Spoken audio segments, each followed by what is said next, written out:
ভগ্নাংশের যোগ কিভাবে করতে হয় চলো আমরা শিখে নিই। এখানে আমরা দুটি ভগ্নাংশ দেখতে পাচ্ছি, এই দুটি ভগ্নাংশ আমাদের যোগ করতে হবে। তো এখানে আমরা এই ভগ্নাংশ দুটির হর কিন্তু সমান দেখতে পাচ্ছি, অর্থাৎ দুইটা সমহর বিশিষ্ট ভগ্নাংশকে আমরা এখানে যোগ করব। তো হর দুটো যদি সমান থাকে তখন আমরা কিভাবে যোগ করব? আমরা 3 আর 3 এর লসাগু কিন্তু 3ই হবে, তাহলে লসাগুটা লিখে ফেলবো 3 আর লব দুটাকে যোগ করে ফেলবো। লব দুটো আছে, এখানে প্রথমটাতে আছে 1 আর দ্বিতীয় ভগ্নাংশের লব আছে 2। 1 আর 2 আমরা যোগ করে ফেলবো।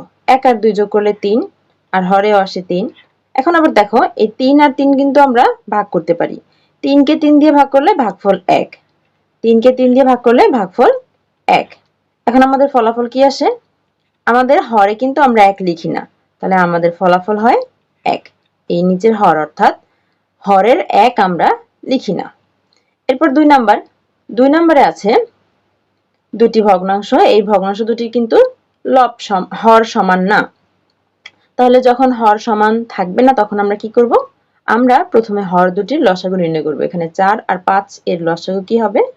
হর 4 আর 5 এর লসাগু কি হবে? যেহেতু এই দুটার কোনো সাধারণ গুণিতক নাই, তাহলে আমাদের এই দুটা সংখ্যাকে গুণ করে দিতে হবে, অর্থাৎ লসাগু হবে 4 5 20।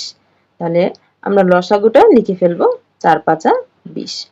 এখন এই লসাগুকে আমরা এই হর দিয়ে ভাগ করব।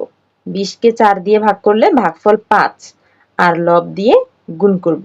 5 আর 1 গুণ করলে 5 একে 5। আবারও এই লসাগুটাকে আমরা এই হর দিয়ে ভাগ করব আর ভাগফলকে লব দিয়ে গুণ করব।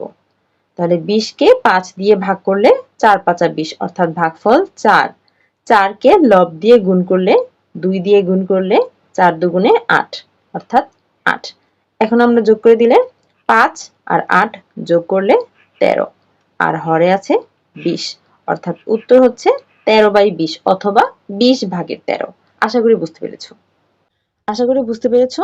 যারা আমাদের অনলাইন ক্লাসে ভর্তি হতে ইচ্ছুক তারা কমেন্টে কমেন্ট করতে পারো, অথবা আমাদের ফেসবুক পেজে মেসেজ করতে পারো, অথবা আমাদের হোয়াটসঅ্যাপ নাম্বারে যোগাযোগ করতে পারো।